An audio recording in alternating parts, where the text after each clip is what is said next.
Bienvenidos a Crecimiento Consciente. Somos Carlos y Daniel.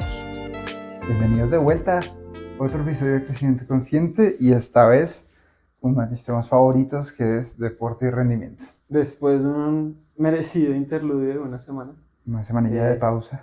Disculpas para nuestros lectores y nuestros oyentes y televidentes. No sé cómo se le diga en el contexto de YouTube y Spotify, pero sí, digamos que este fue nuestro Spring Break.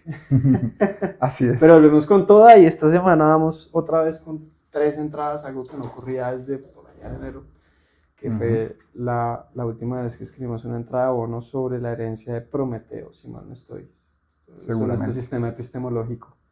Pero bueno, entonces sí, esta primera entrada de la semana es sobre cuándo contratar un entrenador, o personal o grupal. Es una pregunta que me hacen mucho y seguramente es una pregunta que muchos de ustedes en nuestra comunidad se están haciendo y pues quería aprovechar esta entrada que en el turno venía el pilar de deporte y rendimiento para abordar este tema. Claro. Y fíjate que hemos hablado mucho en algunas instancias como si Crecimiento Consciente fuera el entrenador, ¿no? Ahí que el VO2, que las zonas, etcétera, pero bueno, vamos a ver de verdad que si vale la pena tener un entrenador o no y en qué contextos hace sentido tenerlo. Exactamente, entonces, nada, digamos que acá intenté mezclar como mi formación de economista y pues en últimas mi esquema de pensamiento, que eso es lo que yo creo hace la economía y seguramente también la ingeniería, etcétera, es que le da a uno una caja de herramientas para ver los problemas de una manera en específico, atacarlos de una manera específica, y en el contexto económico consiste en cómo alcanzo determinados objetivos sujeto a un conjunto de limitaciones o de restricciones. Intenté a ese esquema de pensamiento, a ese marco analítico, introducirle mi experiencia personal desde las dos caras de la moneda, desde haber tenido diversos entrenadores con perfiles de personalidad y metodologías muy distintas, tanto personales como grupales, como haber tenido la oportunidad de ser yo entrenador de algunos de mis amigos en el contexto sobre todo de deportes aeróbicos, triatlón, running y cicla. Entonces, busco que esa experiencia, aunado como es costumbre en Crecimiento Consciente, al consejo de los grandes entrenadores y los grandes atletas de rendimiento a nivel mundial y la evidencia científica, refinar los parámetros de esa función de beneficios que estoy buscando optimizar en el contexto económico.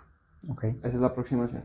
Y si quisiéramos verlo desde un punto de vista de optimizar, usualmente en la entrada vas a generalizar, como que uno busca optimizar con un entrenador hacia mejorar algo, hacia quizás aumentar la cantidad de repeticiones de un entrenamiento a la semana, o qué es lo que uno busca optimizar usualmente. Digamos que yo en la entrada digo la función de utilidad, que es esta proxy que tenemos los economistas para hablar de bienestar, felicidad, satisfacción, etcétera, del individuo, pues es muy subjetiva. ¿Sí? Cada quien tiene sus variables objetivo, cada quien pondera de cierta manera las diferentes aristas y las diferentes variables de salida de esa función, y ahí lo que yo diría es, al menos en el entendimiento de crecimiento consciente, lo que nosotros promulgamos desde nuestros escritos, los objetivos deberían ser concomitantes y debería ser una mezcla entre longevidad, o sea, contratar a un entrenador o no contratarlo, pero tener en esa función de beneficios longevidad, con especial peso en la calidad de vida por sobre la expectativa de vida, como siempre lo hablamos, rendimiento deportivo, y ahí puede entrar otros añadiduras que son más colaterales de estos primeros dos, pero pues en últimas también pueden tener su propio énfasis, que es composición corporal, estética, vanidad. O sea, está bien también uno buscar sentirse cómodo con su cuerpo y sentirse cómodo con su estado de mente. También en esa función, pues por supuesto que entra el estado emocional y el estado mental de la persona, pero ahí hay muchos factores y cada quien los pondera de manera diferente. Y uno mismo va cambiando a lo largo de la vida. O sea, hay momentos en donde, no sé, tienes un año en que te propusiste, voy a hacer un Ironman, voy a hacer una maratón, y este año estoy dispuesto a bajarle un poquito a la ponderación de la longevidad para subirle al del rendimiento deportivo y alcanzar esa meta que me he trazado. Y así va cambiando. Entonces, la clave es uno tener suficientes elementos sobre los beneficios que estás derivando de la acción o del conjunto de acciones y las restricciones o los costos que estás asumiendo en el proceso. Ese es el propósito de la entrada, darles, como suele ser el caso, elementos para tomar decisiones informadas desde su posición. Un paréntesis antes de pasar a beneficios y problemas de tener entrenadores. Y es que un dato curioso es que la primera vez que tuve entrenador en el gimnasio fue porque se me acercó a mí el entrenador. Yo estaba como caminando pues, ahí en la caminadora en el gimnasio y se me acercó el entrenador. Oye, ¿tienes entrenador? No. Ah, bueno, no, mira, es que los entrenadores hacemos esto y esto. Y yo siempre decía, no, ¿Qué pero... te dijo que hacía? No, pues como ¿Recuerdas? que me ayudaba con la técnica. Ya. Me preguntó primero qué hacía yo en el gimnasio, cuáles Mm. eran mis objetivos en el gimnasio, y luego, pues que él me podía ayudar mucho como con la técnica, con la alimentación, con ayudarme a lograr esos objetivos. En realidad era más como ese apoyo para lograr esos objetivos que yo me proponía de por qué iba al gimnasio. Entonces era más como un catalizador de lograr mis metas. Sí, sí, sí. Y dije, bueno, pero ¿por qué la gente...? Me animé, lo probé por un mes y me quedé. De hecho, me quedé con él como un año y medio hasta que él se fue al gimnasio y dije, bueno, ya hoy en día creo que no necesito entrenador, pero me sirvió un montón y ya vamos a ver por qué. Bueno, pues a ver, digamos, de nuevo, la entrada no busca persuadir, contrata entrenador o no lo contrates, es analiza estos elementos y dentro de tu función de beneficios y tus costos asociados a esos beneficios, pues decide Claro. si lo haces o no.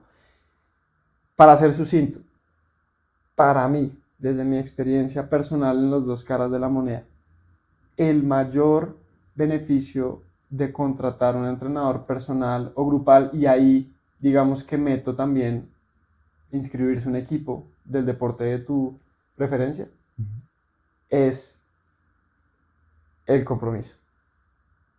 Hacerlo es lo que los economistas denominamos forjar un mecanismo de compromiso. Entonces, el acto de pagarle a esa persona incrementa los costos de tú no ir a esa sesión en la que de pronto no estás tan motivado, no ser lo suficientemente constante. Exacto, de sobreponerse a todas esas pequeñas cosas que al final se apilan y disminuyen dramáticamente nuestra probabilidad de adherencia a la rutina deportiva que estemos siguiendo en el mediano y largo plazo.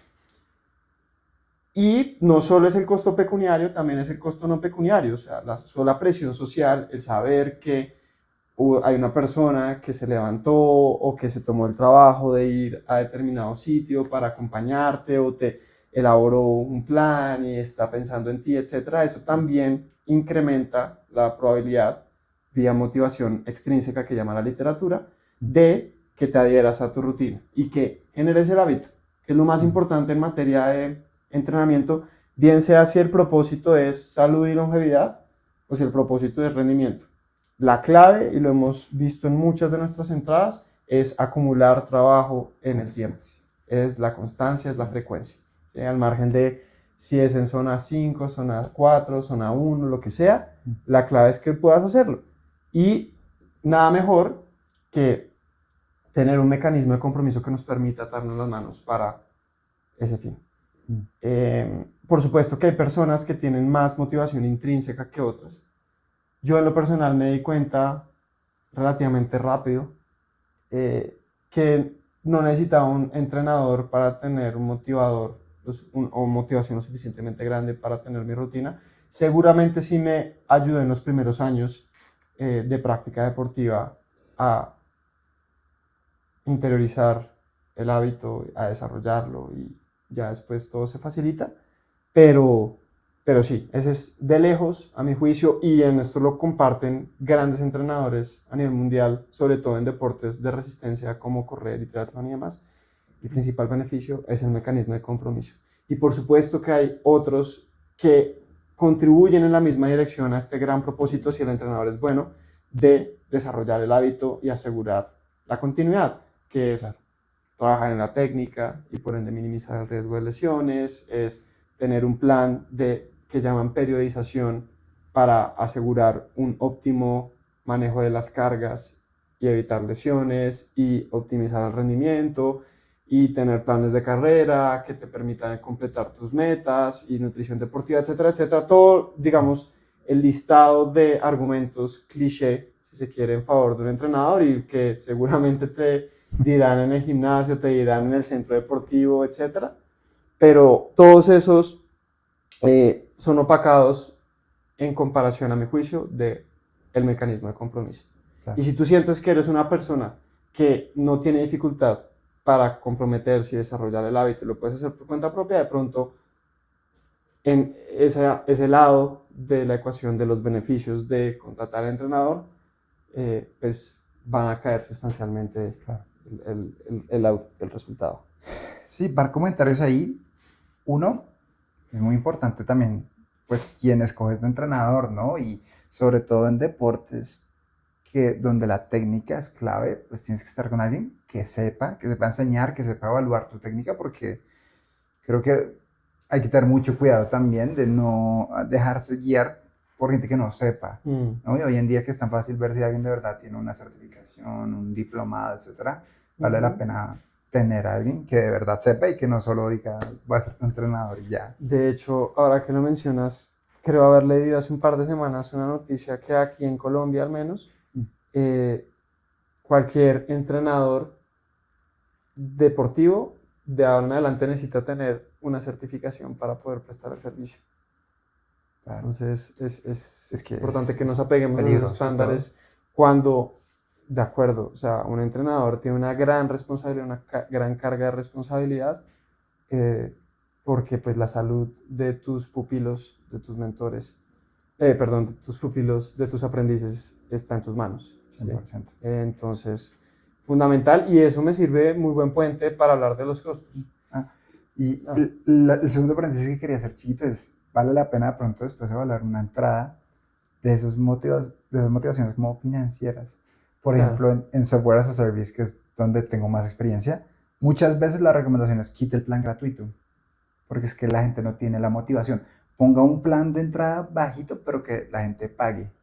Pero muchas veces si la gente no paga, pues no tiene tampoco la motivación de pasar por la configuración y el uso de un producto. Entonces podríamos evaluar de pronto después una entrada de ese motivador financiero de hacer una inversión. Y ahí te complemento con un dato que a mí me parece muy poderoso y por eso creo que al menos en el campo del entrenamiento deportivo los costos no pecuniarios tienden a dominar los costos pecuniarios.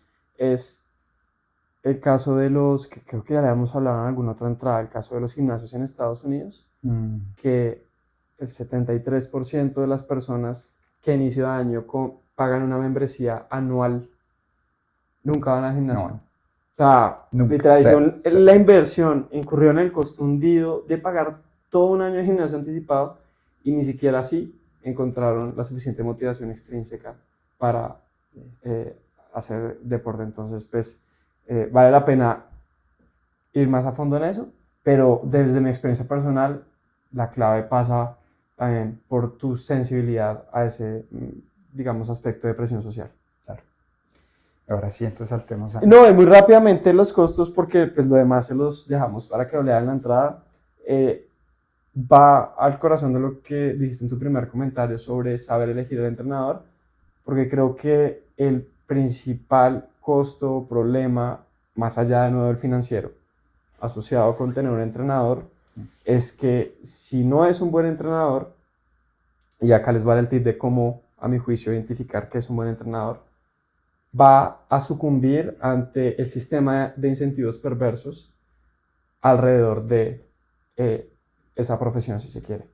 Y es la tentación o el impulso de querer mostrar resultados de corto plazo a sus pupilos, a sus aprendices, para retenerlos. ¿Sí? Entonces hay una presión o un incentivo mal calibrado a, como todo atleta principiante quiere, mejorar muy rápido y ver los resultados ya y no ser Media paciente. maratón. Exactamente. Y el mal entrenador va a sucumbir ante esa presión y va a terminar autoderrotándose de cierta manera. Y yo estuve ahí, muy seguramente llevando a su aprendiz, a su pupilo, a lesión, a fatiga, a enfermedades y en últimas a incumplir su propósito central, que es el de asegurar la permanencia, el hábito y la rutina de esa persona. Entonces, esa es la clave.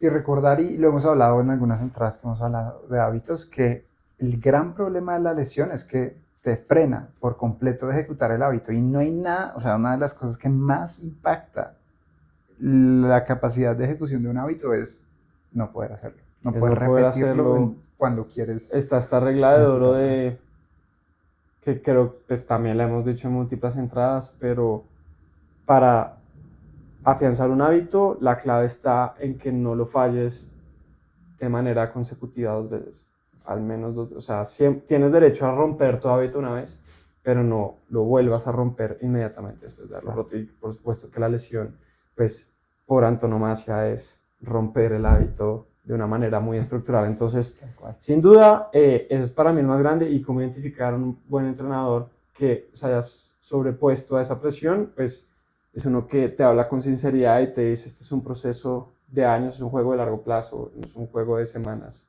o de meses. Entonces, nada, la invitación es a que vayan y lean el resto de la entrada, todos los pros y los contras de manera detallada, y pues ustedes, de nuevo, volviendo al argot económico, inserten esos insumos en su función de beneficio, su función de utilidad, y pues tomen la decisión que más les convenga a nivel individual. 100%. Si alguna vez se han hecho esa pregunta de ¿debería tener un entrenador? O alguien se las ha hecho a ustedes, pues le pueden compartir esta entrada o dejarnos algún comentario si tienen algún otro comentario respecto a si vale la pena tener entrenador o no. ¿Algún otro beneficio que se nos haya pasado, algún otro costo, etcétera? Por favor, compártanoslo. Así es. Gracias. Nos vemos en la próxima.